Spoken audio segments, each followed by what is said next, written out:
Hi అండి, welcome to అబిన్ఫో. Indiramma ఇండ్లకు సంబంధించి గైడ్లైన్స్ అలాగే అప్లికేషన్స్ స్వీకరించడానికి అయితే ముహూర్తం అయితే ఖరారు చేశారు. అక్టోబర్ 15 నుంచి ఈ ఇందిరమ్మ ఇండ్లకు సంబంధించి అర్హుల నుంచి అప్లికేషన్స్ అయితే స్వీకరిస్తామని చెప్పేసి మంత్రి పొంగులేటి శ్రీనివాసరెడ్డి గారు అయితే చెప్పడం అయితే జరిగింది. ఈరోజు రేవంత్ రెడ్డి గారు అలాగే పొంగులేటి శ్రీనివాస్ గారు అధ్యక్షతన జరిగిన మీటింగ్లో విధి విధానాలు అయితే ఖరారు చేశారు. త్వరలోనే పూర్తి స్థాయి గైడ్లైన్స్ అయితే విడుదల చేయబోతున్నారు.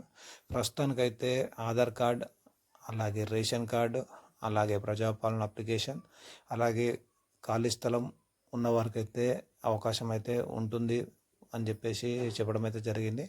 అలాగే పూర్తి స్థాయిలో గ్రామాలలో అలాగే పట్టణాలలో మున్సిపాలిటీలలో చూసుకున్నట్లయితే పూర్తిగా ఎంక్వైరీ చేసి ఎవరైతే అర్హులైతే ఉంటారో వారికైతే ఇందిరమ్మ ఇండ్లు కేటాయించాలని చెప్పేసి సీఎం రేవంత్ రెడ్డి గారు అయితే స్పష్టంగా చెప్పడం అయితే జరిగింది.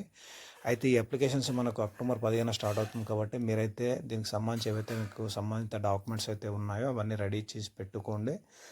దీనికి సంబంధించి అప్లికేషన్ స్టార్ట్ కావాలని మరి అప్లికేషన్ ప్రాసెస్ మన ఫిల్ చేయాల్సి ఉంటుందా లేకపోతే ఎక్కడ అప్లై చేసుకోవాలి ఏంటి అనేది మరొక వీడియోతో నేను చేస్తాను.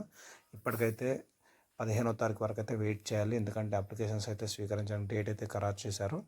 దీనికైతే ఆధార్ కార్డు అలాగే రేషన్ కార్డు ఏవైతే నేను చెప్పానో అవన్నీ రెడీగా పెట్టుకోండి. ఇది వచ్చేసి గ్రామ స్థాయిలో అయితే గ్రామ పంచాయతీలలో అలాగే మున్సిపాలిటీ ఆఫీసులలో జిహెచ్ఎంసీ అయితే వార్డుల ఆఫీసులలో అయితే ఈ అప్లికేషన్ స్వీకరిస్తారని చెప్పేసి మనకున్న సమాచారం. మరి దీనికి ఏమైనా కమిటీలు ఏర్పాటు చేస్తారా లేకపోతే ఎంఆర్ఓ ఎంపీడీఓ ఆర్డీఓ ఇలా అధికారుల ద్వారా చేస్తారా చూడాలి. Thank you.